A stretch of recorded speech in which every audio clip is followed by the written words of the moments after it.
Tiba-tiba, sebuah tangan meraih pemuda itu dan mencoba menariknya masuk. Ketakutan, pemuda itu berjuang sekuat tenaga untuk melepaskan diri. Ia merasa ada sesuatu yang aneh sedang terjadi padanya. Ia berhasil kabur, tetapi ia masih belum tahu apa yang ada di dalam. Untuk menakutinya, ia membawa anjingnya. Ia membuka pintu dan membiarkan anjing itu masuk. Begitu anjing itu masuk, suara-suara mengerikan terdengar dari dalam. Setelah mendengar suara itu dan melihat reaksi anjingnya, pemuda itu panik dan lari. Ia memberitahu kakeknya bahwa ada sesuatu di dalam yang membunuh anjingnya. Tanpa rasa takut, sang kakek hanya membawa sebuah tongkat dan berjalan masuk. Begitu sang kakek masuk ke dalam, suara-suara aneh itu terdengar lagi. Merasa ada yang janggal, pemuda itu memanggil kakeknya. Saat ia membuka pintu, ia melihat kakeknya dalam kondisi mengerikan. Ia mencoba menariknya keluar, tetapi tidak berhasil. Dengan ketakutan, pemuda itu menutup pintu rapat-rapat, menguncinya dengan rantai, lalu berlari mencari bantuan.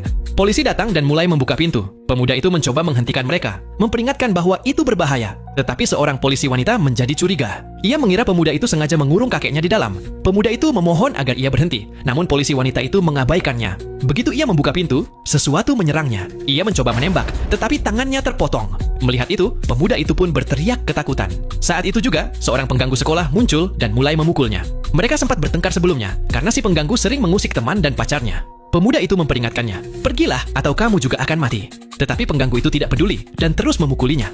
Tiba-tiba, teman pemuda itu yang bernama Bobby muncul. Ia mengambil pistol polisi dan berkata, "Lepaskan dia." Namun si pengganggu menjawab, "Kau tidak akan berani menembak." Lalu Bobby menarik pelatuknya. Si pengganggu itu berkata, "Baiklah, aku akan pergi." Tetapi Bobby ingin memaksanya masuk ke gubuk itu. Si pengganggu menolak. Jack mencoba menghentikan Bobby, tetapi ia tak mau mendengar. "Aku akan balas dendam hari ini," ucap Bobby. Si pengganggu melihat sebuah tangan terputus di tanah dan menyadari bahwa ada yang tidak beres. Ia terus bertanya ada apa di dalam, tetapi Bobby hanya berkata, "Masuk saja." Si pengganggu terus bertanya, namun Bobby tidak mau menjelaskan.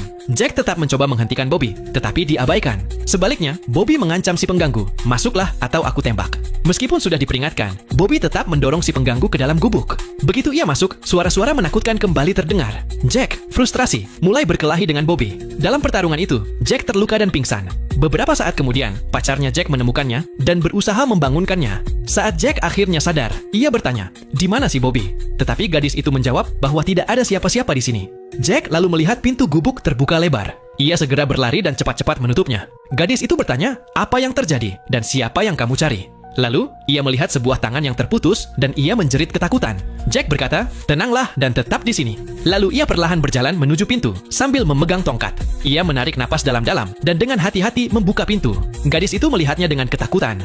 Ketika Jack melangkah masuk, apa yang ia lihat membuatnya tidak bisa berkata-kata. Nah, jika kalian penasaran dengan apa yang terjadi, kalian bisa saksikan film ini dengan judul The Shed 2019.